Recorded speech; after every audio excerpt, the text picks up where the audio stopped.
CMS Tluanga hian Khawvel sum tinreng le lunghlu ti hi base ne na ron request a he la hi kan sadik lo nual maya Khawvel sum tinreng le lunghlu ti turani ya do so ania ka di lo nom sak na ne ril rumoy le thiang lim na chu ka dil zo do ti la so ka dil zo chung zong ai chuan do ti do lom na a khat ril ru thiang lim a moi tu tin par ai phak zai vo ril ru thiang lim chuan ti lai poi har dewa so la ti do re phak zai vor ril ru thiang lim chuan aning lo tlai ni le ni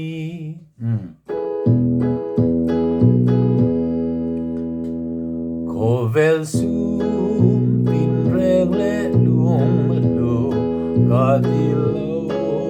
nom sak na nen ril rumoy le thiang lim na chu ka dil zo chung zong ai chuan lom na a khat ril ru thiang lim a moi tu tin par ai phak zai vo ril ru thiang lim chuan aning lo tlai ni le ni Khawvel ro pui na ka dil chuan silvang a thlok mo thri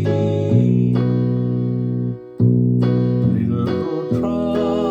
thiang lim lu tak chuan kum tuang che nin min mem thei lom na a khat ril ru thiang lim a moi tu tin pan ai phak zai vo ril ru thiang lim chuan aning lo tlai ni le ni